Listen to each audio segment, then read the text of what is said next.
അസ്സലാമു അലൈക്കും വറഹ്മത്തുള്ളാഹി. നമ്മൾ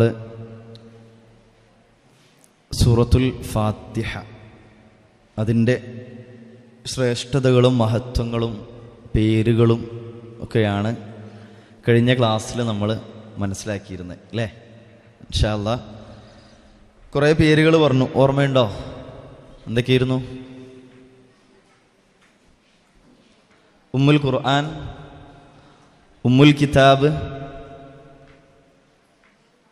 സബഉൽ മസാനി. നമ്മൾ കഴിഞ്ഞ പേരുകൾ പറഞ്ഞാൽ മതി കേട്ടോ, പറഞ്ഞ പേരുകൾ. പിന്നെ നോട്ട് ചെയ്ത് വെച്ച ആൾക്കാർക്ക് പറയാം, കുറേ പേരുകൾ നമ്മൾ പറഞ്ഞിട്ടുണ്ട്. പിന്നെ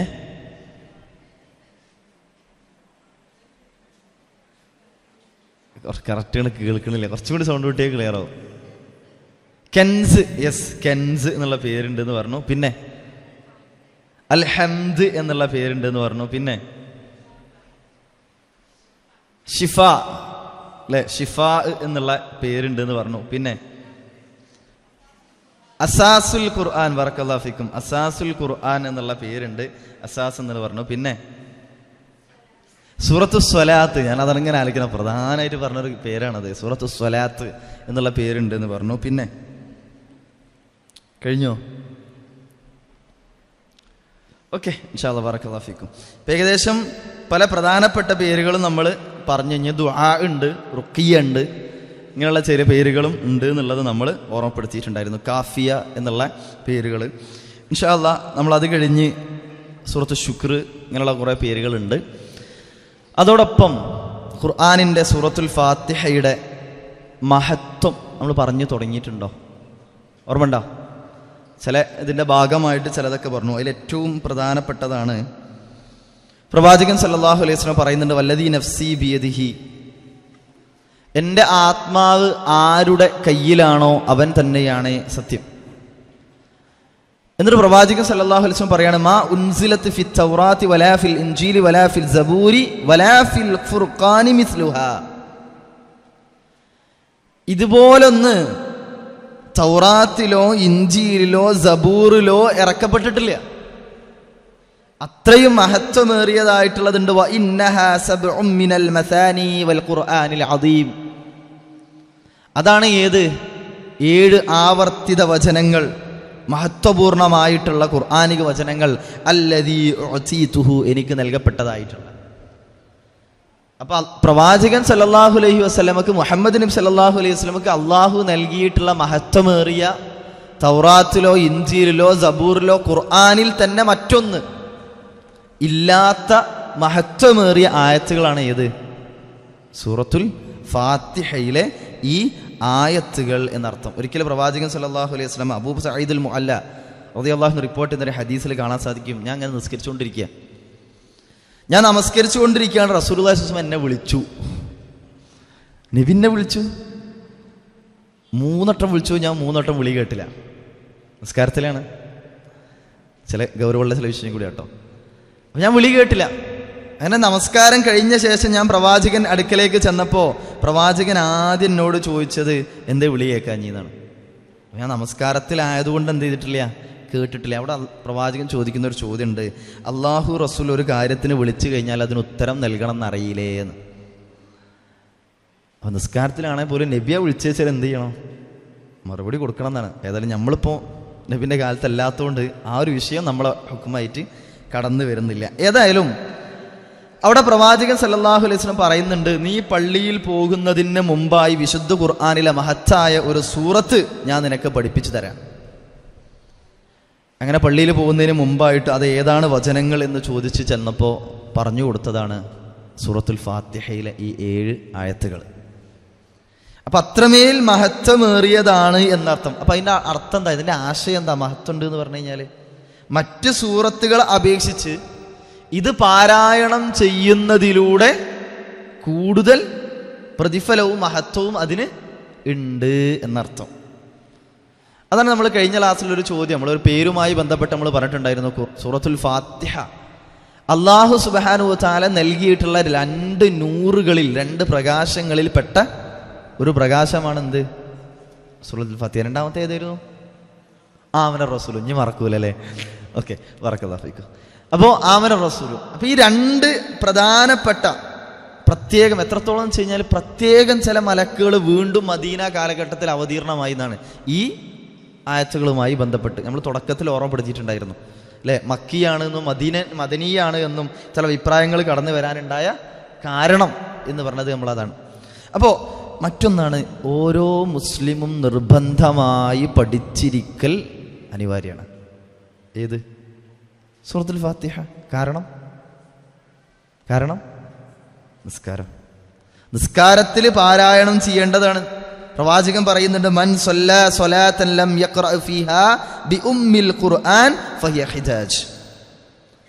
ഉമ്മുൽ ഖുർആൻ പാരായണം ചെയ്യാതെ ഒരാൾ നിസ്കരിച്ചു കഴിഞ്ഞാൽ അയാളുടെ നിസ്കാരം അപൂർണമാണ്, പൂർണ്ണല്ല എന്നർത്ഥം. അപ്പോൾ ഉമ്മുൽ ഖുർആൻ എന്ത് ചെയ്യണം?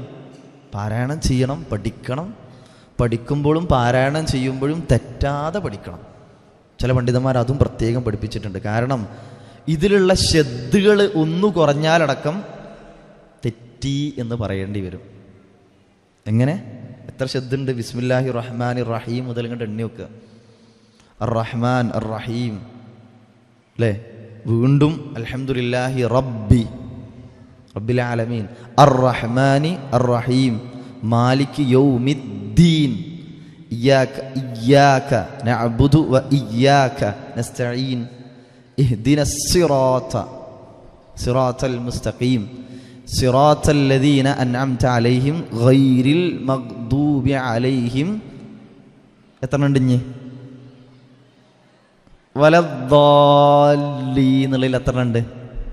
ഒന്നാണോ രണ്ടാണോ? എവിടൊക്കെ? ദാദിനും ഉണ്ട് ലാമിനും ഉണ്ട്.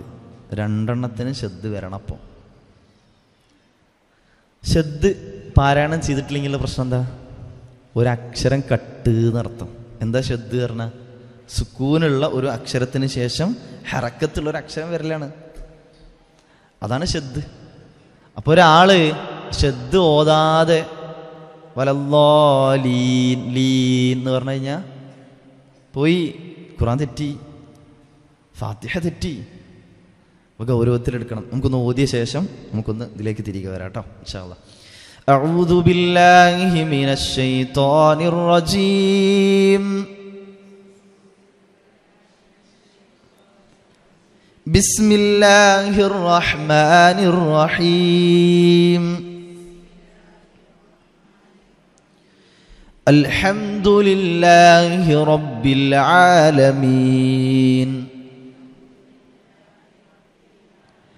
അർ-റഹ്മാനിർ റഹീം. മാലിക് യൗമിദ്ദീൻ. ഇയ്യാക നഅ്ബുദു വ ഇയ്യാക നസ്തഈൻ. ഇഹ്ദിനസ് സിറാത്തൽ മുസ്തഖീം. സിറാത്തൽ ലദീന അൻഅംത അലൈഹിം ഗൈറിൽ മഗ്ദൂബി അലൈഹിം വലദ്ദാല്ലീൻ.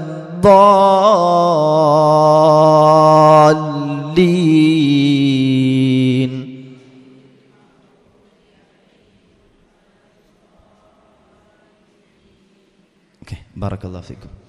അപ്പോൾ സൂറത്തുൽ ഫാത്തിഹ എന്നുള്ളത് നിർബന്ധമായും ഒരു വിശ്വാസി പഠിച്ചിരിക്കേണ്ടുന്ന ഒന്നാണ്. കാരണം ലാ സ്വലാത്ത ലിമൻ ലം യഖ്റഅ ബിഫാത്തിഹത്തിൽ കിതാബ്. ഈ ഗ്രന്ഥത്തിൻ്റെ ഫാത്തിഹ പാരായണം ചെയ്യാത്തവന് നിസ്കാരമില്ല. നമ്മളതിൽ ചേർത്ത് മനസ്സിലാക്കേണ്ട ഒരു കാര്യം നമ്മൾ പറഞ്ഞിട്ടുണ്ടായിരുന്നു. ഒരാൾ വൈകി ജമാഅത്ത് നമസ്കാരത്തിലേക്ക് കടന്നു വരികയാണ് എന്നുണ്ടെങ്കിൽ അയാളെ സംബന്ധിച്ചിടത്തോളം എന്ത് കിട്ടിയാൽ മതി? റുക്കൂ കിട്ടിയാൽ മതി. തുടക്കത്തിൽ വൈകി ഒരാൾ മുസാബക്ക് രണ്ടാമത് മസ്ബൂക്കായിട്ടുള്ള ഒരാൾ കയറി വരികയാണ്, നമസ്കാരത്തിലേക്ക് വരികയാണ്, ഇമാമ് റുക്കൂയിലാണ്, ഫാത്തിഹൻ്റെ ആ ഒരു ഖിയാമ് കഴിഞ്ഞിട്ടുണ്ട്. അയാളെ സംബന്ധിച്ചിടത്തോളം അയാൾ നേരെ റുക്കൂവ് ഇമാമിൻ്റെ കൂടെ കിട്ടിക്കഴിഞ്ഞാലും റക്കായത്ത് കിട്ടും. അതൊരു ഹദീസിൻ്റെ വെളിച്ചത്തിലുള്ളതാണ്. അപ്പോൾ രണ്ടും എതിരാണോ? അല്ല, ഒന്നൊന്നിനെ വിശദീകരിക്കുകയാണെന്ന് അർത്ഥം. നിസ്കാരം എല്ലാവർക്കും നിർബന്ധമാണ്, ആണോ? അല്ലേ? ആണ്. പാടില്ലാത്ത ആൾക്കാർ വേറെ ഉണ്ട്, നിർബന്ധമില്ലാത്ത ആൾക്കാരും ഉണ്ട്. ശരിയല്ലേ? അതതിൻ്റെ വിശദീകരണമാണ്. അപ്പോൾ ഹദീസ് എതിരാണോ? അല്ല. അതാണ് നമ്മൾ മനസ്സിലാക്കേണ്ടത്. അതുപോലെ വിശദീകരണമായിട്ടാണ് ജംഇ ചെയ്യുക എന്ന് പറയും, ഹദീസുകളെ ജംഇ ചെയ്യുക എന്ന് പറയും. അപ്പോൾ അതിലൂടെ ആ ഒരു കാര്യം കൂടി നമ്മളവിടെ ചേർത്ത് മനസ്സിലാക്കി. ഒന്നാമത്തെ റക്അത്തിന് മാത്രം, ഒന്നോ രണ്ടോ മൂന്നോ, ആ ആദ്യത്തെ മഅ്മൂമിനെ സംബന്ധിച്ചിടത്തോളം, വൈകി വന്ന ആളെ സംബന്ധിച്ചിടത്തോളം റുക്കൂ കിട്ടിയാൽ മതി. റുക്കൂ കിട്ടുക എന്ന് പറഞ്ഞു കഴിഞ്ഞാൽ റുക്കൂവിൽ എന്തെല്ലാണെന്നറിയോ? എന്ത് വേണം? തുമഅനീനത്ത് എല്ലായിടത്തും വേണമല്ലോ, ഒരടക്കം വേണ്ടേ? ഒരു വട്ടം തന്നെങ്കിൽ റുക്കൂയിൽ ഇമാമിനോടൊപ്പം ചൊല്ലാൻ കഴിയണം, എന്നെങ്കിലും റുക്കൂ കിട്ടുള്ളൂ. അല്ലാതെ നമ്മളെ റുക്കൂക്ക് പോകാനാകുമ്പോഴത്തേനും ഇമാമ് സമി അല്ലാഹു ലിമൻ ഹമീദ എന്ന് പറഞ്ഞ് കഴിഞ്ഞാൽ റക്അത്ത് കിട്ടിയിട്ടില്ല. പിന്നെ നമ്മളൊന്ന് റുക്കൂ പോയിട്ട് ഓതി കിട്ടി കാര്യമില്ല. ഓക്കെ, ഇൻഷാ അല്ലാഹ് ജസാക്കല്ലാഹു ഖൈർ. നമ്മൾ പറഞ്ഞു വന്നത് എന്താണെന്ന് വെച്ച് കഴിഞ്ഞാൽ ആ ഒരു വിഷയം നമ്മളിവിടെ പ്രത്യേകം മനസ്സിലാക്കണം. നമ്മൾ സൂറത്തിലേക്ക് കടക്കുകയാണ്. സൂറത്തിലേക്ക് കടക്കുന്നതിൻ്റെ മുമ്പ് ഇസ്തിആദത്ത് ഉണ്ട് അല്ലേ? എന്താ ഇസ്തിആദത്ത്? അഊദു ചൊല്ല അല്ലേ? അഊദു ചൊല്ല. ഈ അഊദു ചൊല്ല എന്ന് പറയുമ്പോൾ ശരിക്ക് ഗൗരവത്തിൽ എടുക്കേണ്ടുന്ന ചില കാര്യങ്ങളുണ്ട്. ഒന്ന്, ഖുർആനെ എപ്പോൾ ഓതുമ്പോഴും ഫഇദാ ഖറഅതൽ ഖുർആന ഫസ്തഇദ് ബില്ലാഹി മിനശ് ശൈത്വാനി അർറജീം. നിങ്ങൾ ഖുർആൻ പാരായണം ചെയ്യുന്നുണ്ടോ, എന്ത് ചെയ്യണം? ആട്ടി ഓടിക്കപ്പെട്ട അല്ലെങ്കിൽ ശപിക്കപ്പെട്ട പിശാചിൽ നിന്നും നിങ്ങൾ രക്ഷ ചോദിക്കണം. അള്ളാഹുവിനോട് രക്ഷ ചോദിക്കണം. ബിസ്മി ചോദില്ലേലും കുഴപ്പമുണ്ടാവില്ല. തുടക്കത്തിലാണെങ്കിൽ ബിസ്മി ഓതിയാൽ മതി. ഇടയിൽ നിന്ന് ഓതി തുടങ്ങാണെച്ചാൽ എന്ത് മതി? അഊദ് ഓതിയാൽ മതി. അപ്പം അഊദ് ഓതണം. ശപിക്കപ്പെടുന്ന പിശാചിൽ നിന്നും നമ്മൾ രക്ഷ തേടേണ്ടതുണ്ട്. അതിലേറ്റവും പ്രസിദ്ധമായിട്ടുള്ള ഒരു ഇസ്തിആദത്താണ് ഏത്? അഊദു ബില്ലാഹി മിനശ് ശൈത്വാനിർ റജീം. ഇത് മാത്രമേ ഉള്ളൂ? അല്ല, ഇസ്തിആദത്തിന് വേറെയും കുറേ മാർഗങ്ങളുണ്ട്. ഖുർആനിൽ തന്നെ പഠിപ്പിക്കുന്ന ശൈലികളുണ്ട്. അതിൽ പെട്ടെന്നാണ് സൂറത്തുൽ മുഅ്മിനൂൻ അല്ലാഹു സുബ്ഹാനഹു വ തആല പഠിപ്പിക്കുന്നത്, റബ്ബി അഊദു ബിക മിൻ ഹമസാത്തിശ് ശയാതീൻ വ അഊദു ബിക റബ്ബി അൻ യഹ്ദുറൂൻ. അപ്പോൾ ഇത്ര ഇസ്തിആദത്തിന്റെ വ്യത്യസ്തങ്ങളായ ഏതുണ്ട്. അപ്പോൾ ഏതായാലും നമ്മൾ ഓതണം. അല്ല, മിനസ് സമീഇൽ അലീം വ മിനശ് ശൈത്വാനിർ റജീം എന്നിട്ട് അവസാനം വരുന്ന അങ്ങനെയുണ്ട്. ഇങ്ങനെ പല രൂപത്തിൽ പഠിപ്പിക്കപ്പെട്ടിട്ടുണ്ട്. അപ്പോൾ പഠിപ്പിക്കപ്പെട്ട ഏതെങ്കിലും ഒരു ഇസ്തിആദത്ത് ഖുർആൻ ഓതുന്നതിൻ്റെ മുമ്പ് നമ്മളിൽ നിന്ന് ഉണ്ടാകണം. എന്തിനാണ്? ഇനിയിപ്പോൾ അതറിയണ്ടേ, എന്തിനപ്പോൾ അത് ഓതണേ? പിശാചിൽ നിന്ന് രക്ഷ കിട്ടണം. കാരണം എന്താണെന്ന് വെച്ച് കഴിഞ്ഞാൽ പിശാചിൽ നിന്നുള്ള രക്ഷ നേടാൻ അള്ളാഹുവിൻ്റെ അടുക്കൽ നിന്ന് മാത്രമേ സാധിക്കുള്ളൂ. മനുഷ്യന്മാരുടെ അടുത്തു നിന്നുള്ള ഉപദ്രവമാണോ? എന്തെങ്കിലുമൊക്കെ ഒന്ന് കൊടുത്തു ഒതുക്കേനി അല്ലേ? ശരിയല്ലേ? മനുഷ്യന്മാരുടെ അടുത്തുള്ള ഉപദ്രവമാണോ? നമുക്ക് എന്ത് ചെയ്യുക? എന്തെങ്കിലുമൊക്കെ ഒന്ന് കുറച്ച് എനിക്ക് ഞാൻ അത് തരാം, ഇത് തരാം, മറ്റേത് തരാം, അങ്ങനെ തരാം. ഒന്നുമില്ലെങ്കിൽ അന്ന് അങ്ങനെ അല്ലേനി, ഒന്ന് ഇങ്ങനെ അല്ലേനി, ഞാൻ നാളെ അങ്ങനെ ആവും, ഇങ്ങനെ ആവും, അപ്പം ഞാൻ അന്നെ ഓർക്കണമെങ്കിൽ ഇങ്ങനെ ചെയ്യുക അല്ലേ? ഇതൊക്കെ പറഞ്ഞ് ഒപ്പിക്കേനി നമുക്ക്. മനുഷ്യന്മാരെ എന്നുള്ള ഉപദ്രവം തടയാൻ നമുക്ക് പല മാർഗങ്ങളുണ്ടാവും. ഒന്നുമില്ലെങ്കിൽ ഞാൻ മറ്റാളോട് പറഞ്ഞു കൊടുക്കുന്നവരെ വേണമെങ്കിൽ പറയാം, ചുരുങ്ങിയത്. ഇല്ലേ, 2 പോലീസുകാരെ വിളിച്ചിട്ടുണ്ടെങ്കിലും ആ ഉപദ്രവം ഒഴിവാക്കാനുള്ള പണിയൊക്കെ. അയൽവാസികൾ വല്ലാണ്ട് കുടുങ്ങി കഴിഞ്ഞാൽ ശ്രദ്ധിക്കണം കേട്ടോ, കടമകളൊക്കെ പാലിക്കണം. ചില ആൾക്കാർ ചെയ്യലെങ്ങനെയാണ് അല്ലേ? വല്ലാണ്ട് ചില ഉപദ്രവങ്ങൾ മറ്റു പലരിൽ നിന്ന് ഉണ്ടാവുകയാണെന്ന് വെച്ചെങ്കിൽ അവിടെ ചിലപ്പോൾ നമുക്ക് അതിനാവശ്യമായിട്ടുള്ള സെക്യൂരിറ്റി മെഷേഴ്സൊക്കെ നമ്മൾ എടുക്കും. ശൈത്വാൻ എന്ത് സെക്യൂരിറ്റി മെഷർ നമുക്ക് എടുക്കാൻ കഴിയുക? അയ്യോ ഇല്ല, ആകെ ഒരൊറ്റൊന്നേ ഉള്ളൂ. അതെന്താ? അള്ളാഹുവിനോട് ചോദിക്കുക. കാരണം ഞമ്മക്ക് കാണാൻ കഴിയുന്ന ഒന്നല്ല, അദൃശ്യമായിട്ടുള്ള, മനുഷ്യനെ സംബന്ധിച്ചിടത്തോളം അദൃശ്യമായിട്ടുള്ള ഒരു ജീവിയാണ്. നമ്മുടെ ബാഹ്യേന്ദ്രിയങ്ങൾ കൊണ്ടത് കാണാൻ കഴിഞ്ഞോളുന്നില്ല. അപ്പം അത്തരത്തിലുള്ളതിന്ന് രക്ഷ ചോദിക്കാൻ ആരോടെന്നെ ചോദിക്കണം? അള്ളാഹിനോട് ചോദിക്കണം. അപ്പം ഒന്നാമത് അതാ നമ്മൾ മനസ്സിലാക്കേണ്ടത്. രണ്ടാമത് നമ്മൾ മനസ്സിലാക്കേണ്ട കാര്യമുണ്ട്. എന്തെന്നറിയോ? പിശാച് ചില കാര്യങ്ങളിൽ ശപഥം ചെയ്ത് വെച്ചിട്ടുണ്ട്. അതെന്താ? തന്നാൽ കഴിയുന്ന രൂപത്തിലൊക്കെ മനുഷ്യനെ വഴിപിഴപ്പിക്കുമെന്ന് സ്വയം ശപഥം ചെയ്ത ആളാണ്. അല്ലാഹു സുബ്ഹാനഹു വ തആല പലയിടങ്ങളിലായിട്ട് അത് ഓർമ്മപ്പെടുത്തുന്നത് കാണാൻ സാധിക്കും. ഒരു ചെറിയൊരു ഭാഗം അറാഫിലുള്ള 16-17 ആയത്തുകൾ, സൂറത്തുൽ അറാഫ് 16-17 ആയത്ത്. ഒന്ന് വീട്ടിലൊക്കെ പോയിട്ട് ഒന്ന് നോക്കുക കേട്ടോ, നല്ലതാണ്. അല്ലാഹു സുബ്ഹാനഹു വ തആല അവിടെ പറയുന്നുണ്ട്, ഖാല ഫബിമാ അഗ്വൈതനി لأقعدن لهم صراطك المستقيم ثم لآتينهم من بين أيديهم ومن خلفهم وعن أيمانهم وعن شمائلهم ولا تجد أكثرهم شاكرين. അള്ളാഹു സുബ്ഹാനഹു വ തആല ആദം നബി അലൈഹി ഇസ്ലാമയുമായി ബന്ധപ്പെട്ട ആ തുടക്ക രംഗം ഇങ്ങനെ വിശദീകരിക്കവേ ഓർമ്മപ്പെടുത്താണ്. ഖാല ഫബിമാ അഗ്വൈതനി ലഅഖ്ഉദന്ന ലഹും സിറാത്തക്കൽ മുസ്തഖീം. ഇബ്ലീസ് പറയാണ്. എന്താ ഇബ്ലീസ് പറയണത്? ആരാ ഇബ്ലീസ്? പിശാചുക്കളുടെ നേതാവ്. അതിനാണ് നമ്മൾ ഇബ്ലീസ് എന്ന് പറയുന്നത്. പിശാചുക്കളുടെ ശൈത്താന്മാരുടെ നേതാവായിട്ടുള്ള ഇബ്ലീസ് പറയാണ് എന്ത്? അള്ളാഹുവേ, നീ എന്നെ വഴി പിഴപ്പിച്ചതിനാൽ അല്ലേ ആദം നബി അലൈഹി ഇസ്ലാമിക്ക് സുജൂദ് ചെയ്യാൻ പറഞ്ഞപ്പോൾ സുജൂദ് ചെയ്തില്ല. ഒരു സുജൂദിൻ്റെ മഹത്വട്ടോ ആലോചിക്കി. നമ്മൾ എത്ര സുജൂദ് ചെയ്യണ്? പിശാച് ചെയ്തത് അള്ളാഹിനോടുള്ള ഒരൊറ്റ അനുസരണക്കേടാ. കുറയണുണ്ടോ? ഇല്ല. നമ്മൾ ആലോചിക്കണം. അപ്പോൾ ഇവിടെ അള്ളാഹു സുബ്ഹാനഹു വ തആല പറയാണ്, പിശാച് പറയുന്ന രംഗം, എന്നെ വഴി പിഴപ്പിച്ചതിനാൽ നിന്റെ നേരായ പാതയിൽ അവരെ മനുഷ്യരെ പ്രവേശിക്കുന്നത് തടയാൻ ഞാൻ കാത്തിരിക്കും. പിശാച് പറയാം, ഞാൻ കാത്തുക്ക് എവിടെയെന്നറിയോ? സിറാത്തക്കൽ മുസ്തഖീം. ആ നേരായ പാതയിൽ പോകുന്ന ആൾക്കാരുടെ കൂടെ ഉണ്ടല്ലോ. അതാണ് നമ്മളിങ്ങനെ നല്ലൊരു ദീനീയായിട്ടുള്ളൊരു സദസ്സിൽ ഇങ്ങനെ ഇറങ്ങാൻ നിൽക്കുമ്പം തടസ്സങ്ങൾ ഇവിടെ നിന്നൊക്കെ എങ്ങനെയൊക്കെ വരൂലേ? വരും വരും തടസ്സങ്ങൾ വരും. ഇപ്പം അതിനിപ്പോൾ പോയിട്ട് അത് കുഴപ്പമൊന്നുമില്ല, എന്ന് പോകണമെന്നൊന്നുമില്ല, പിന്നെയും പോകാതെ എല്ലാ മാസത്തിലും ഇല്ലേ. ഇനിയിപ്പോൾ അവിടെ പോയിട്ട് അതന്നെ ഇപ്പോൾ ഉള്ളൂ, വേറെ ഏതൊക്കെ ഉണ്ട് അല്ലേ? നമ്മൾ ഫോണിൽ നിന്ന് കേൾക്കുന്നുണ്ടല്ലോ. ഫോണിലിപ്പോൾ സ്ഥിരം യൂട്യൂബ് തുറന്നാൽ കണ്ടല്ലോ എത്ര ക്ലാസ്സുകൾ, ഏതൊക്കെ ഉസ്താദുമാരെ ക്ലാസ്സുകളാണോ, ഏതൊക്കെ സൂറത്തുകളാണോ, എന്തൊക്കെയാണോ ഉള്ളത്. ഇനിയിപ്പോൾ അവിടെ പോയിട്ട് എന്തിനാ വെറുതെ അവിടെ പോയി കുത്തിരിക്കണം? ഇവിടെ കുത്തിരുന്നാൽ എന്തൊക്കെ പണി വീട്ടിലുണ്ട്. ആകെ കൂടിയുള്ളൊരു ഞായറാഴ്ച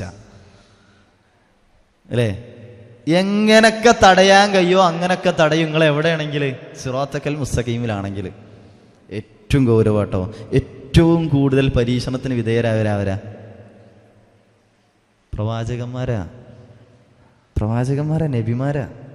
നമ്മൾ മനസ്സിലാക്കി വെക്കുക. അപ്പൊ ഏതായാലും ഇവിടെ പിശാച് പറയാണ്. എന്നിട്ട് തുടർന്ന് പറയാട്ടോ,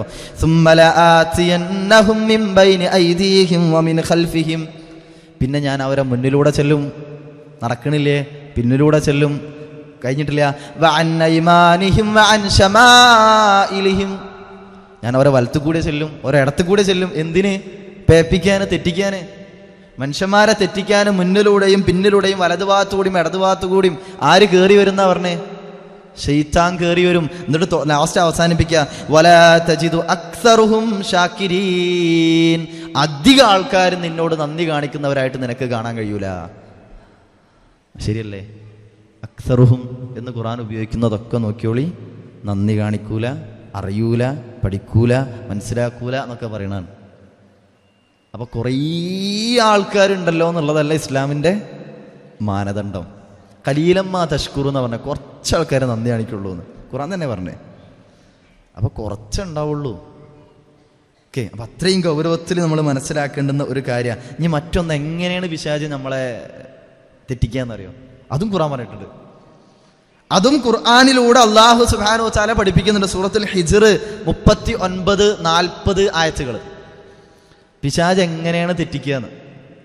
പിശാച് തെറ്റിക്കുക എന്താ വെച്ച് കഴിഞ്ഞാൽ, നല്ല പളുങ്കില് അല്ലെ, നല്ല കളറുള്ള മിഠായിപ്പൊതി പൊതിഞ്ഞു വരുന്ന മാതിരിയാണ്. വളരെ മോശം മിഠായിക്ക് നല്ല പൊതിട്ട് കഴിഞ്ഞാൽ എങ്ങനെ ഉണ്ടാവും? കണ്ടാ സൂപ്പറാണ് പറയും. അതന്നെയാണ് പിശാചിൻ്റെ പണി. പിശാച് പറയാണ്, ഖാല റബ്ബി ബിമാ അഗ്വൈതനി ലഉസയ്യിനന്ന ലഹും ഫിൽ അർദ് വലഉഗവ്വിയന്നഹും അജ്മഈൻ. സൂറത്തുൽ ഹിജ്റിലുള്ള 39-40 ആയത്തുകൾ കേട്ടോ.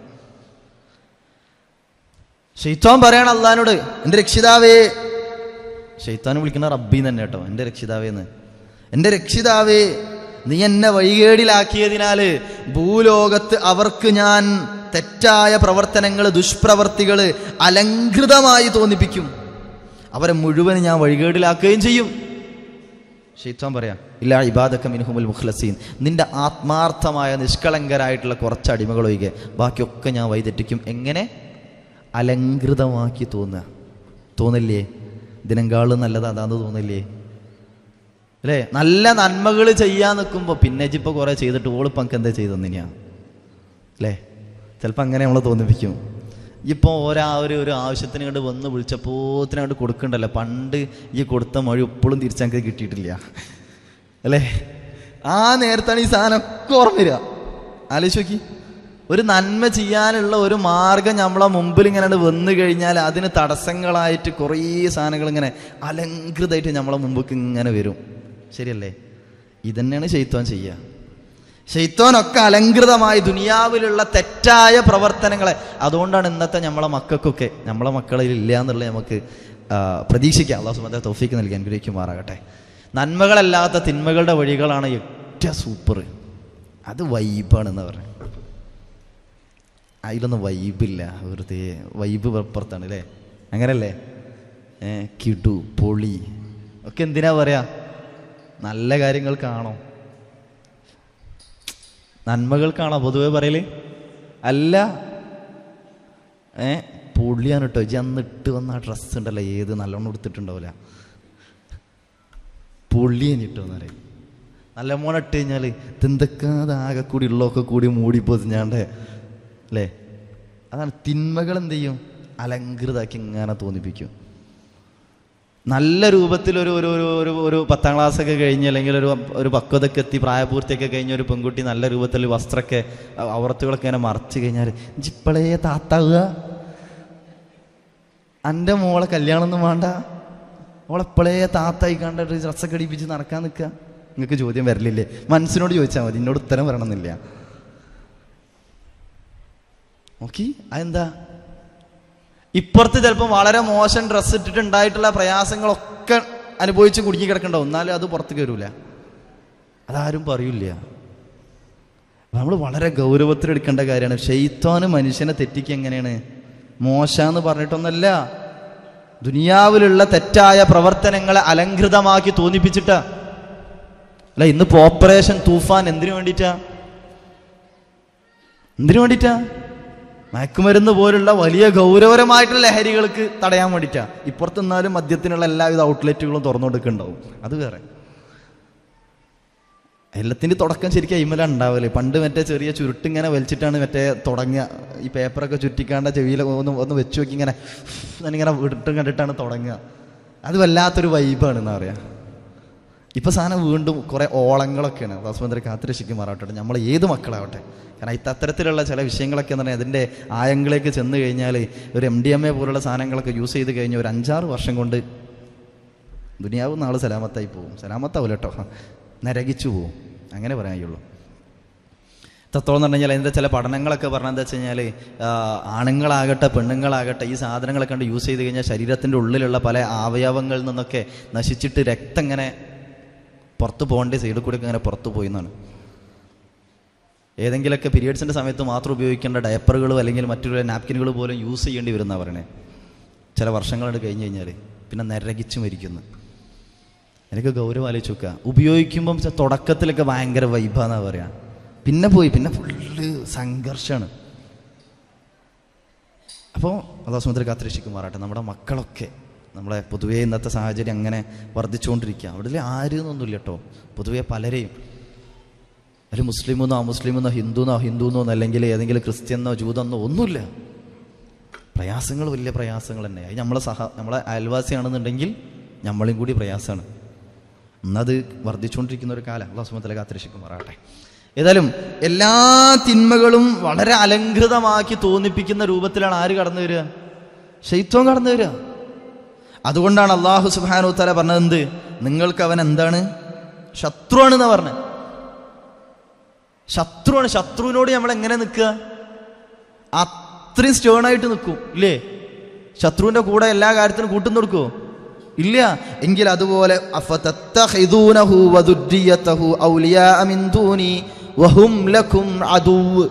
അവൻ നിങ്ങൾക്ക് ശത്രുവാണ്.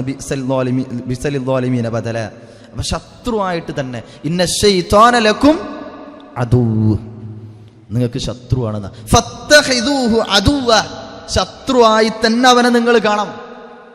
ശത്രുവായി തന്നെ നിങ്ങൾ അവനെ കാണണം എന്നാ പറഞ്ഞ്. ഇനി എത്രത്തോളം എന്നറിയോ? ശൈത്താന് ശപഥം ചെയ്യണത് ആരെ വെച്ചിട്ടാന്നറിയോ? അതും കൂടി കേട്ടോളി. സൂറത്ത് സ്വാദിലെ 82, 83 ആയത്ത്. ഇങ്ങനെ ഞാൻ വൈതെറ്റിക്കുന്നു പറഞ്ഞല്ലോ, ശ്രദ്ധിച്ചോളിട്ടോ. എവിടെയെന്നുള്ളത് അല്ലാഹു സുബ്ഹാനഹു വ തആല ഭാഗം രംഗം പറയാണ്. പിശാച് ഇബ്ലീസ് പറയുന്ന രംഗാണ്. ഖാല ഫബിഇസ്സതിക ലഉഗവ്വിയന്നഹും അജ്മഈൻ ഇല്ലാ ഇബാദക മിൻഹുമുൽ മുഖ്ലസീൻ. ഫബിഇസ്സതിക, അല്ലാഹുവേ നിന്റെ പ്രതാപം തന്നെയാണ് സത്യം. അള്ളാന്റെ പ്രതാപത്തെ സത്യം ചെയ്തിട്ടാണ് പിശാച് പറഞ്ഞത്, ഞാൻ അവരെ വഴിതെറ്റിക്കും നിന്റെ മുഖ്ലിസുകളായ ഇബാദുകൾ ഒഴികെ. അപ്പം അത് ഗൗരവത്തിൽ എടുക്കേണ്ട കാര്യമാണ്. ശൈത്താന് എല്ലാ തിന്മകളും ഏറ്റവും നല്ല സുന്ദരമായിട്ടുള്ള വർണ്ണക്കടലാസുകളിൽ പൊതിഞ്ഞിട്ട് മുമ്പിൽ ഇങ്ങനെ കാണിച്ചു തരും. അതാണ് നല്ലത്, ഇതാണ് നല്ലത്, അങ്ങോട്ട് പോയിക്കോ ഇങ്ങോട്ട് പോയിക്കോ, അത് ചെയ്തോ ഇത് ചെയ്തോ, അതൊന്നും ചെയ്യാൻ നിൽക്കണ്ട, വെറുതെ എൻ്റെ സമയം കളയാണെന്നൊക്കെ പറയും. പക്ഷെ നന്മകളിൽ മുന്നേറണം എന്നുണ്ടെങ്കിൽ അത് ആ രൂപത്തിൽ തന്നെ നമ്മൾ മനസ്സിലാക്കണം. ചുരുക്കത്തിൽ പറയുകയാണെന്നുണ്ടെങ്കിൽ പിശാചിൽ നിന്ന് രക്ഷ ചോദിക്കാൻ പിശാച് പണിയെടുക്കുന്നുള്ളത് ഉറപ്പാണ്. വഴിതെറ്റിക്കാനുള്ള എല്ലാ മാർഗങ്ങളും സ്വീകരിക്കുമെന്നുള്ളത് ഉറപ്പാണ്. അവിടെ നമ്മൾ ചെയ്യേണ്ടത് എന്താണെന്ന് വെച്ച് കഴിഞ്ഞാൽ ആ വിശ്വാസത്തിൽ അടിയുറച്ച് മുന്നോട്ട് കൊണ്ടുപോകാൻ ആരോട് ശരണം തേടണം? അള്ളാഹിനോട്. എല്ലാറ്റിനെയും സൃഷ്ടിച്ച അതേ സൃഷ്ടാവിനോട് തന്നെ നമ്മൾ ശരണം ചോദിക്കേണ്ടതുണ്ട് എന്നുള്ളതാണ്. അത്തരത്തിലുള്ള ആ രൂപത്തിൽ നമ്മൾ മുന്നോട്ട് പോകുമ്പോഴാണ് നമുക്ക് ഒരുപാട് കാര്യങ്ങൾ നന്മകൾ ചെയ്യാൻ വേണ്ടിയിട്ടൊക്കെ കൽപ്പിക്കപ്പെടുന്നത് നമുക്ക് പലയിടങ്ങളിൽ കാണാൻ സാധിക്കും.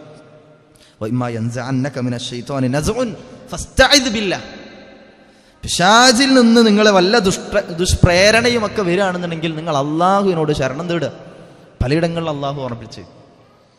അപ്പോൾ എത്രത്തോളം നിസ്കാരത്തിലടക്കം നമ്മൾ ശ്രദ്ധിക്കേണ്ട കാര്യം, ഒരു ഹദീസിൽ കൃത്യമായിട്ട് കാണാൻ സാധിക്കും. ഒരു സഹാബി വന്നിട്ട്, റസൂലേ എൻ്റെ നിസ്കാരത്തിലേക്ക് ഞാൻ അങ്ങോട്ട് നിന്ന് കഴിഞ്ഞാൽ കുറേ അതോർക്ക് ഇതോർക്ക് അതോർക്ക് ഇതോർക്ക് പറഞ്ഞിട്ട് പിശാച് വരും, ഹിൻസ്. അപ്പോൾ റസൂലുള്ളാഹി സ്വല്ലല്ലാഹു അലൈഹി വസല്ലം തിരിച്ച് പറഞ്ഞു കൊടുക്കുകയാണ്, ദാക ഹിൻസിബ്, അത് ഹിൻസിബാണെന്ന് പറഞ്ഞു. ആ പിശാചിൻ്റെ പേരാ. പിശാചിൻ്റെ നിസ്കാരത്തിൽ വഴിതെറ്റിക്കാനായിട്ട് ഉള്ള പിശാച് ഹിൻസിബ്, ദാക ഹിൻസിബ് എന്ന് പറഞ്ഞു. ഹിൻസിബ് എന്ത് ചെയ്യും? ഉദുക്കുർ കഥ അതോർത്ത് നോക്കിയാ, ഉദുക്കുർ അത് ഓർത്ത് നോക്കിയാൽ. അതുകൊണ്ടാണ് നമ്മൾ മറന്ന സാധനങ്ങളൊക്കെ ഓർമ്മ വരിക നിസ്കാരത്തിലാണ്. കാരണം അവിടെ അങ്ങനെ ഓർമ്മിപ്പിക്കും അല്ലെ. നിസ്കാരത്തിന് പോകുന്നതിന് മുമ്പ് മയക്കാറൊക്കെ ഉണ്ടാവും, ആ നേരത്തെ ഒന്നും ഓർമ്മ ഉണ്ടാവില്ല. കൈ ഇങ്ങോട്ട് കിട്ടിയ പടച്ചോനെ അപ്പുറത്ത് ഉണക്കാനിട്ടണല്ലോ അല്ലേ, ആലോചിച്ച് നോക്കി. ശരിക്കും എന്താ വെച്ച് കഴിഞ്ഞാൽ സ്വഹാബാക്കൾ അത്രയും ഗൗരവത്തിൽ വന്ന് പറഞ്ഞു. നമ്മൾ പിന്നെ മനസ്സന്നെ ഇവിടെ ഇല്ലാത്തതുകൊണ്ട് പിന്നെ ഏതാണ് എന്നുള്ളതുകൊണ്ടുള്ള സംശയത്തിലാണ് നമ്മളുള്ളത് ശരിക്കും. കാരണം നമ്മൾ നിസ്കാരത്തിലുള്ള സമയം കുറച്ചാവും, ബാക്കി ഫുള്ള് ഓർത്തുകൊണ്ട് നിൽക്കുകയാണ്. സ്വഹാബി അങ്ങനെയല്ലേ, ഇനി നമസ്കാരത്തിൻ്റെ ശ്രദ്ധേന് ഇടയ്ക്ക് എന്ത് ചെയ്യും? ഇടയ്ക്ക് ശൈത്താൻ ചിലപ്പോൾ ഇങ്ങനെ ചിലതിങ്ങനെ ഓർമ്മിപ്പിച്ചു കൊടുക്കും. അപ്പോൾ അത് പരാതി പറഞ്ഞപ്പോഴാണ് എന്ത് ചെയ്യണം? പിശാചിൽ നിന്ന് രക്ഷ ചോദിക്കുക. അഊദുബില്ലാഹി മിനശ് ശൈത്വാനിർ റജീം. പെട്ടെന്ന് മനസ്സ് പറയാം. ഇടത് ഭാഗത്തേക്ക് താഴേക്ക്, അപ്പുറത്ത് നിസ്കരിക്കണോൻ്റെ നേരത്തല്ല കേട്ടോ, താഴേക്ക് ജസ്റ്റ് ഒന്നിങ്ങനെ ഒരു തുപ്പൽ പോലെ, തുപ്പണ്ട തഫ്ല് എന്നാണ് പറഞ്ഞത്. അത് മനസ്സൊന്ന് ഒഴിവാക്കലാണ്. എൻ്റെ ഒരു സൈക്കോളജി അതാണ് ശരിക്കും. അപ്പോൾ ഏതായാലും പറഞ്ഞു വരുന്നത് എന്താ വെച്ച് കഴിഞ്ഞാൽ, നമ്മളെ ഏതെങ്കിലും രൂപത്തിൽ ദുഷ്പ്രേരണകൾ കടന്നു വരുന്നുണ്ട് എന്നുണ്ടെങ്കിൽ അവിടെ നമുക്ക് ചെയ്യാനുള്ളത് അള്ളാഹുവിനോട് രക്ഷ ചോദിക്കുക. നേരത്തെ പറഞ്ഞല്ലോ, മനുഷ്യനാണെന്ന് വെച്ചെങ്കിൽ നമ്മൾ പല മാർഗം നമുക്ക് സ്വീകരിച്ച് നോക്കണേ. പക്ഷേ പിശാചായതുകൊണ്ട് നമുക്കൊന്നും ആ രൂപത്തിലുള്ളത് ചെയ്യാൻ സാധിക്കുന്നില്ല എന്നുള്ളത്. എത്രത്തോളം എന്നറിയോ? ചീത്ത പറയലുണ്ടല്ലോ, ചീത്ത പറയാ, വെറുതെ കയർക്കുക, ഒച്ചപ്പാടുണ്ടാക്കുക, ആവശ്യമില്ലാണ്ട് അങ്ങനെ അതുണ്ടാക്കുക. ആരെയെന്നാ? പിശാചെന്നാണെന്നാ. ഒരാൾ ഭയങ്കരമായിട്ട് ഇങ്ങനെ ഭയങ്കര കോപം നിമിത്തം ഇങ്ങനെ ഇതായിട്ട് നിൽക്കുകയാണ്, മുഖം ഇങ്ങനെ ചുവന്ന് ഇങ്ങനെ നിൽക്കുക. അപ്പം നബി സ്വല്ലല്ലാഹു അലൈഹി വസല്ലം പോയി പറഞ്ഞേ, എനിക്കറിയണ ഒരു കാര്യം ചൊല്ലിയണമെന്ന് വെച്ചെങ്കിൽ അത് ഉണ്ടാവില്ല. ഇനി പറഞ്ഞു അതെന്താന്ന് ചോദിച്ചു, ഔദു ബില്ലാഹി മിനശ് ശൈത്വാനിർ റജീം. അതാണ് ഒരു സ്വഹാബി വന്നിട്ട് റസൂലുള്ളാഹിനോട് ചോദിക്കും, റസൂൽ എന്നൊന്ന് ഉപദേശിക്കോ? 3 വട്ടം ചോദിച്ചു എന്നാ. 3 വട്ടം പറഞ്ഞാൽ എന്താ അറിയോ? ലാ തഗ്ളബ്, നീ കോപിക്കരുത്, നീ കോപിക്കരുത്, നീ കോപിക്കരുത്. 3 വട്ടം. അപ്പൊ കോപം എന്നുള്ളത് ആരിൽ നിന്ന്? മിനശ് ശൈത്വാൻ, ശൈത്വാൻ. അപ്പൊ നമുക്ക് ഈ ചൂടാവുക എന്ന് പറഞ്ഞ സാധനം നല്ലതല്ല എന്നർത്ഥം. എന്നാൽ ചില സ്ഥലത്ത് സ്റ്റേണായിട്ട് ഇങ്ങനെ നിൽക്കേണ്ടി വരും, അതൊക്കെ. ചില സ്ഥലങ്ങൾ അത് പറ്റൂല പറ്റൂല അത്ര തന്നെ പറ്റൂല, ചില കാര്യങ്ങൾ പറ്റൂല എന്ന് ചിലപ്പോൾ നമുക്ക് മക്കളോട് പറയേണ്ടി വരും. അവിടെ സ്റ്റേൺ അത് ചൂടാവലാണോ? അല്ല, പറ്റൂല, നമ്മൾ മാറുന്നാൽ മതി, കുഴപ്പമില്ല. അപ്പം അത്തരത്തിലുള്ള വിഷയങ്ങൾ ആ രൂപത്തിൽ നമ്മളടുത്തുണ്ടാവും. അപ്പം ഏത് സാഹചര്യങ്ങളിലും നമുക്ക് എന്ത് ചൊല്ലാം? അഊദു ബില്ലാഹി മിനശ് ശൈത്വാനിർ റജീം എന്നുള്ള ചില ആൾക്കാരത് നിർബന്ധമാണ് എന്ന് പോലും പറഞ്ഞു. ഖുർആനൊക്കെ ഓതുമ്പോൾ അത് തുടക്കത്തിൽ ഓതൽ നിർബന്ധമാണെന്ന് പോലും ചില പണ്ഡിതന്മാർ പറഞ്ഞ കാണാൻ സാധിക്കും. ഏതായാലും നിർബന്ധം എന്ന് പറയാൻ സാധിച്ചിട്ടില്ലെങ്കിലും വളരെ പ്രധാനപ്പെട്ട ഒരു ഐച്ഛിക പുണ്യമായിട്ടാണ് എന്ത് പരിചയപ്പെട്ടത്? അഊദു ബില്ലാഹി മിനശ് ശൈത്വാനിർ റജീം എന്ന് പറയൽ. എന്നാൽ നമുക്ക് സൂറത്ത് തുടങ്ങല്ലേ? ഒന്നാമത്തെ ആയത്ത് ഏതാ? ബിസ്മില്ലാഹി അർറഹ്മാനി അർറഹീം. അപ്പോൾ ഒന്നാമത്തെ ആയത്താണ് ബിസ്മില്ലാഹിർ റഹ്മാനിർ റഹീം. എന്താ അതിൻ്റെ അർത്ഥം? ബസ്മല എന്ന് പറയൂലേ. എന്താ ബിസ്മില്ലാഹി റഹ്മാൻ റഹീം? നിങ്ങൾക്ക് അറിയണം കേട്ടോ, ഫാത്തിഹയാണ്, നമുക്കൊക്കെ അറിയും. പരമകാരുണ്യകനും കരുണാനിധിയുമായ അള്ളാഹുവിൻ്റെ നാമത്തിൽ ഞാൻ തുടങ്ങുന്നു എന്നതിൻ്റെ ഒരു ആശയം ഉണ്ട്. അല്ലെങ്കിൽ അതിൻ്റെ ബറക്കത്തിനാൽ ഞാൻ തുടങ്ങുന്നു എന്നും ആവാം, കുഴപ്പമില്ല. അപ്പം ആ തുടങ്ങുന്നു അതിലുണ്ടോ? ഇല്ല, അതതിൻ്റെ ആശയത്തിലേക്ക് വരുന്നതാണ്. എന്ത് ചൊല്ലുമ്പോഴും എന്ത് നല്ല കാര്യം ചെയ്യുമ്പോഴും എന്തുകൊണ്ട് തുടങ്ങാം? ബിസ്മില്ല. ഭക്ഷണം കഴിക്കാൻ തുടങ്ങുമ്പോഴോ ബിസ്മില്ല, അത് മതിട്ടോ. ബിസ്മില്ലാഹി റഹ്മാൻ റഹീം ഹദീസിലില്ല, തൽക്കാലം ബിസ്മില്ല മതി. സംഭവം നല്ലതൊക്കെ തന്നെയാണ്, പക്ഷേ പടച്ചോൻ പഠിപ്പിക്കാത്തതുകൊണ്ട്, റസൂലുള്ളാഹി പഠിപ്പിച്ചു തരാത്തതുകൊണ്ട് നമുക്ക് തൽക്കാലം പഠിപ്പിച്ചത് മതി. കാരണം ഇബാദത്തിലൊക്കെ അങ്ങനെയാണ് അല്ലേ? ഇൻഷാ അല്ലാഹ്. അപ്പം ബിസ്മില്ല, എന്ത് നന്മകൾ എന്തൊക്കെയാ പറഞ്ഞോളി. ബിസ്മില്ല ചൊല്ലേണ്ട രംഗങ്ങൾ. വുളു തുടങ്ങുമ്പോൾ എന്തെങ്കിലും നല്ല കാര്യങ്ങളൊക്കെ ചെയ്യുമ്പോൾ അതിലെന്തൊക്കെയാ എണ്ണി പറയാം? എന്തൊക്കെ? ഒരു മരം കുഴിച്ചിടുമ്പോൾ, വെള്ളം കുടിക്കുമ്പോൾ, ചോറ് തിന്നുമ്പോൾ, പറ്റേ പള്ളിയിലേക്ക് കയറുമ്പോൾ, അങ്ങനെ എന്തൊക്കെ നന്മകളായിട്ട് വരുന്നുണ്ടോ, നമുക്ക് നല്ലതാന്ന് തോന്നുന്നുണ്ടോ, അതിലൊക്കെ പണ്ടാരോ ചോദിച്ചമാര് കള്ളുടിക്കാൻ നേരത്തെ ചൊല്ലണോ വേണ്ട ചോദിക്കരുത്. ഓക്കെ. അപ്പോൾ ഈ ബിസ്മില്ല നല്ല കാര്യങ്ങളാണോ ഹലാലാണോ അതിൻ്റെ തുടക്കത്തിൽ നമുക്ക് എന്ത് ചെയ്യുക? ബിസ്മില്ല ചൊല്ലുക. അതെന്താ വെച്ചാൽ അതിനൊരു പറക്കത്തുണ്ട് പടച്ചോൻ്റെ പേരിൽ തുടങ്ങുമ്പോൾ. അപ്പം ആ ഒരു രംഗം. അപ്പം ഒന്നാമത്തെ ആയത്തായിട്ടാണ് ബിസ്മില്ലാഹി റഹ്മാനിർ റഹീം എന്ന് സൂറത്തുൽ ഫാത്തിഹയിൽ കാണാൻ സാധിക്കുക. ഖുർആനിൽ എത്ര ബിസ്മിയുണ്ട്? എത്ര സൂറത്തുണ്ട്? 114. എത്ര ബിസ്മിയുണ്ട്? കുടിയ 114 ഉണ്ടോ? ഇല്ല. കാരണം ഒരു സൂറത്തിൽ ബിസ്മില്ല. ഏതാ സൂറത്ത്? സൂറത്തു തൗബ. ഇനി വേറെ വല്ല പ്രത്യേകത ഉണ്ടോ? യെസ്, ഇവിടുന്ന് ഒരാൾ പറഞ്ഞു ഒരു സൂറത്തിൽ 2 ബിസ്മിയുണ്ട്. ഏതാ സൂറത്ത്? സൂറത്തു അന്നംല്. അപ്പോൾ ഖുർആനിൽ എത്ര ബിസ്മിയുണ്ട്? 114 ഓക്കെ അല്ലേ? എന്നാ സൂറത്തുകൾ തുടങ്ങുന്ന സ്ഥാനത്ത് എത്ര സൂറത്തിലുണ്ട്? അത് 113. ഓക്കെ. അപ്പം ബിസ്മില്ലാഹി റഹ്മാനി റഹീം അള്ളാഹുവിൻ്റെ ഏറ്റവും മഹത്വമേറിയ നാമങ്ങളെ കൊണ്ടാണ് തുടങ്ങേണ്ടത്. എത്ര നാമങ്ങളുണ്ട് അതിൽ? അള്ളാഹുവിൻ്റെ എത്ര പേരുണ്ട്? അതല്ല, ഈ ഒരൊറ്റ ആയത്തിൽ എത്ര പേരുണ്ട്? ബിസ്മില്ലാഹി റഹ്മാനി റഹീം. ഡൗട്ടായി. എത്ര പേരുണ്ട്? 3 പേരുണ്ട്. ചില ആൾക്കാർ ഇങ്ങനെ ഡൗട്ട് അടിച്ചിട്ട് 2 ഇങ്ങനെ പറയാൻ നിൽക്കുന്നുണ്ട്. നിങ്ങൾക്ക് എത്ര പേരുണ്ട്? നിങ്ങൾക്ക് എത്ര പേരുണ്ട്? ഒന്നെന്നെ ഉള്ളോ? ഞാൻ അപ്പുറത്തുനിന്ന് വേറെ ആരെയും വിളിക്കണ പേരൊക്കെ ഉണ്ടെങ്കിൽ അതും കൂട്ടുക. അപ്പം നമ്മളെ പേര് നമ്മൾ ഒഴിവാക്കുമോ? ഇല്ല. അപ്പം ബിസ്മില്ലാഹി റഹ്മാൻ റഹീം എത്ര പേരുണ്ട്? ഒന്ന് അല്ലാഹ്, ഇസ്മുൽ ജലാല, ഏറ്റവും മഹത്വമേറിയതായിട്ടുള്ള അള്ളാഹുവിൻ്റെ നാമം. പിന്നെയോ അർ റഹ്മാൻ, അർ റഹീം. അല്ലേ? ശരിക്കും അർ റഹ്മാനും അർ റഹീമൊന്നും മലയാളത്തിൽ ശരിക്കും പരിഭാഷപ്പെടുത്താൻ കൃത്യമായിട്ട് കഴിയൂല. തൽക്കാലം നമുക്ക് പരമകാരുണ്യകൻ, കരുണാനിധി എന്നൊക്കെ നമുക്ക് പറയാം. പക്ഷെ അറബി ഭാഷൻ്റെ ഒരു പ്രത്യേകതയും കൂടിയാണത്. അറബി ഭാഷൻ്റെ അർത്ഥസാരത്തെ വിശദീകരിക്കാൻ നമുക്ക് ഒരുപാട് വാക്കുകൾ വേണ്ടി വരും. ചിലപ്പം ഒറ്റ വാക്കുകളൊന്നും ചിലപ്പം പറയാൻ കഴിയില്ല. അപ്പോൾ ഏതായാലും അതിലേക്ക് നമുക്ക് വിശാലമായിട്ട് നമുക്ക് ചെല്ലാം. അപ്പം അല്ലാഹു സുബ്ഹാനഹു വ തആല ഈ ഒരു സൂറത്ത് തുടങ്ങുന്നത് തന്നെ ബിസ്മില്ലാഹി റഹ്മാൻ റഹീം ഒന്നാമത്തെ ആയത്തായിട്ട് പരമകാരുണ്യകനും കരുണാനിധിയുമായ അള്ളാഹുവിൻ്റെ നാമത്തിൽ. അള്ളാഹുവിന് എത്ര പേരുണ്ട് എന്നപ്പം പറയാം? ഒരുപാട് പേരുണ്ട്. അല്ലാഹുക്ക് എത്ര പേരുണ്ട്? വലില്ലാഹിൽ അസ്മാഉൽ ഹുസ്ന ഫദ്ഉഹു ബിഹാ. അള്ളാഹുവിന് അസ്മാഉൽ ഹുസ്ന ഉണ്ട്. എന്താ അസ്മാഉൽ ഹുസ്ന പറഞ്ഞാൽ? മഹത്വമേറിയ നാമങ്ങളുണ്ട്, ഒരുപാട് പേരുണ്ട്. അതിൽ പ്രത്യേകം പഠിപ്പിച്ചു ഒരു ഹദീസിലൂടെ അള്ളാഹ്ക്ക് എത്ര പേരുണ്ട്? 99 പേരുണ്ട്.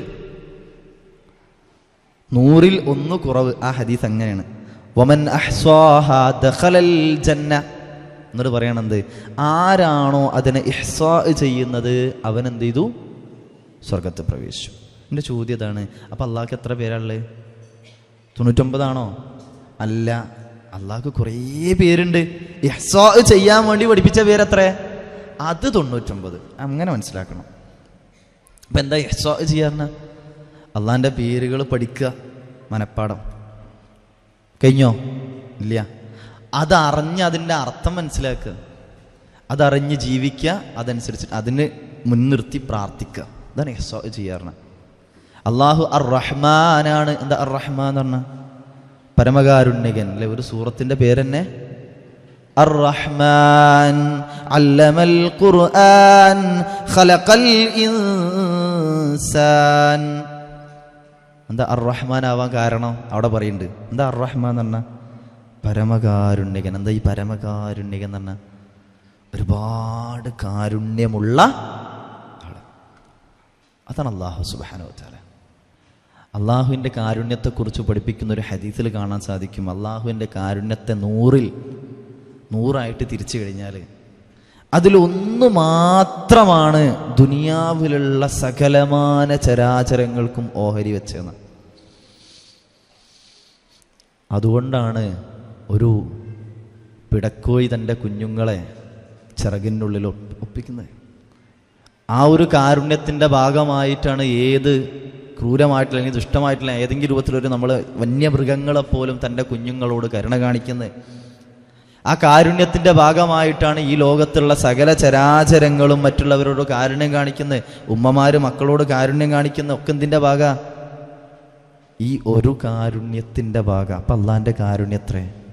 ദുനിയാവിൽ കഴിഞ്ഞു പോയ എത്ര ചരാചരങ്ങൾ, ഇപ്പം ലോകത്ത് എത്ര ചരാചരങ്ങൾ, ഇനി വരാനിരിക്കുന്ന എത്ര ചരാചരങ്ങൾ, ഇവയുടെയൊക്കെ കാരുണ്യം കാണിക്കുന്നത് ആ ഒരു കാരുണ്യത്തിൻ്റെ ഭാഗമാണ് എങ്കിൽ അള്ളാഹു നാളെ പരലോകത്തേക്ക് മാറ്റിവെച്ച 99% കാരുണ്യത്രയായിരിക്കും.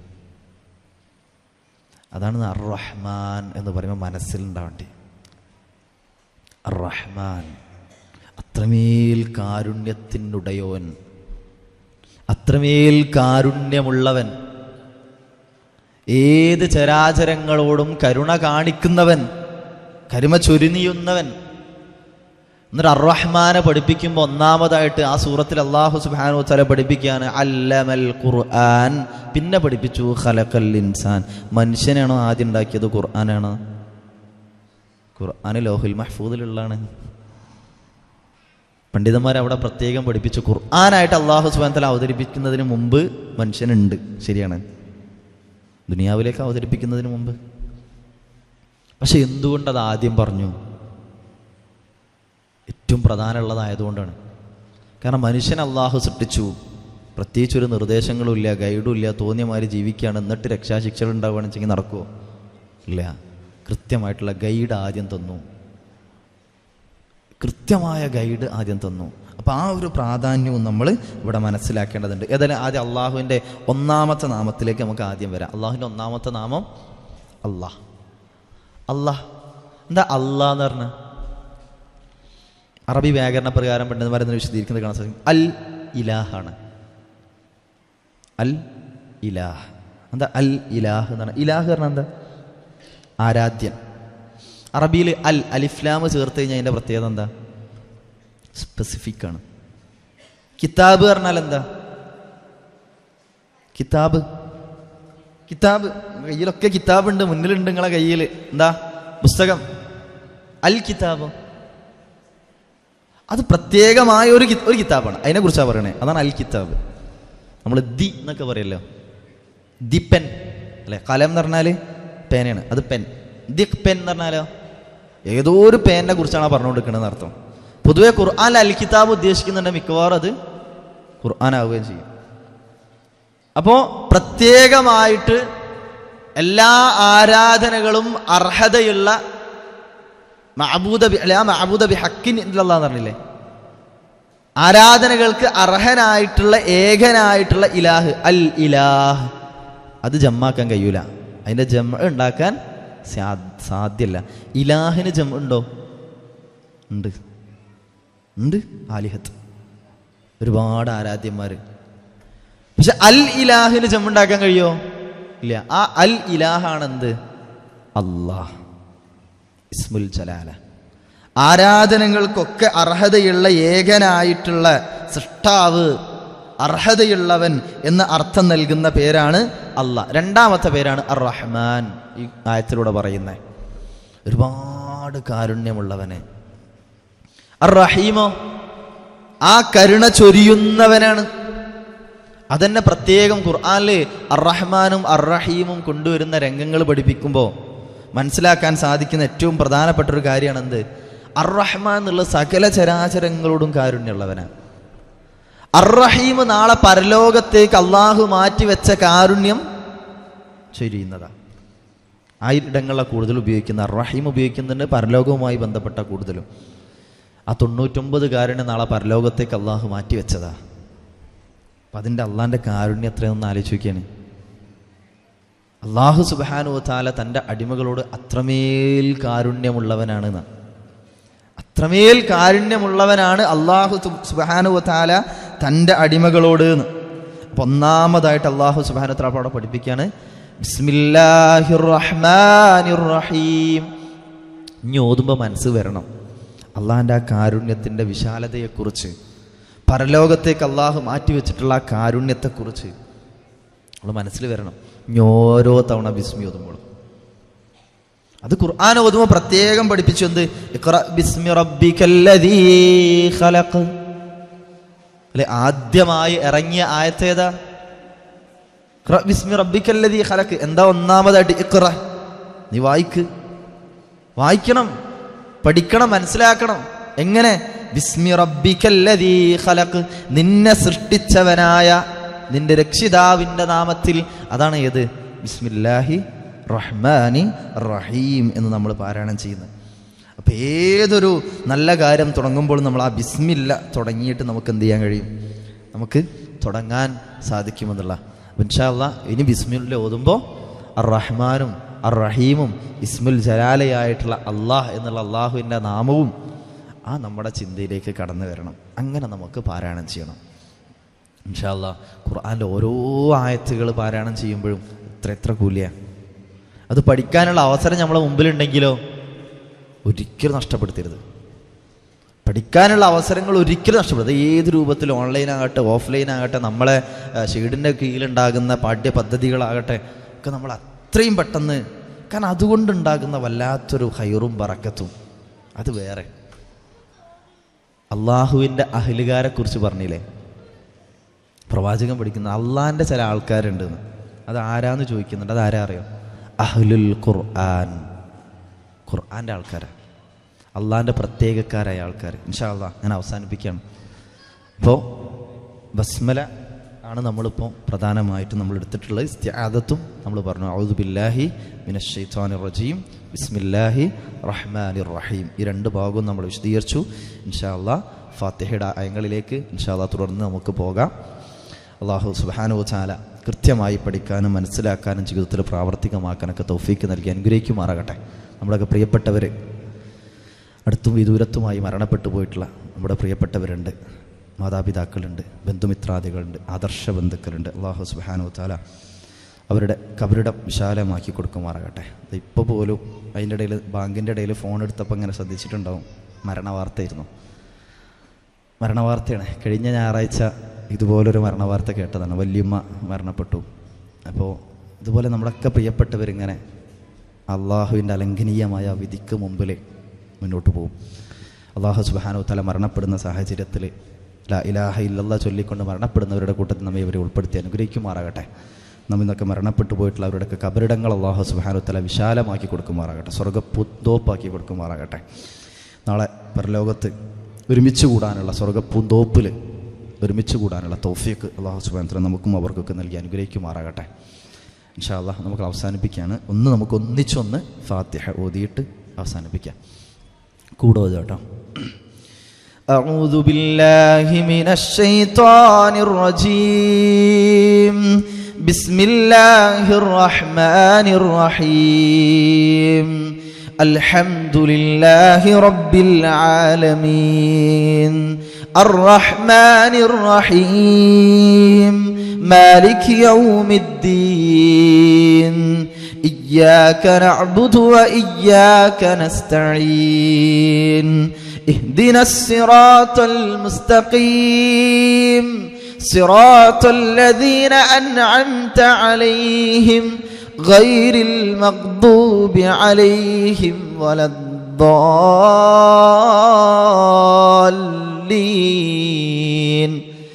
آمين. ربنا تقبل منا إنك أنت السميع العليم وتب علينا إنك أنت التواب الرحيم وارحمنا يا أرحم الراحمين والحمد لله رب العالمين. السلام عليكم ورحمة الله وبركاته.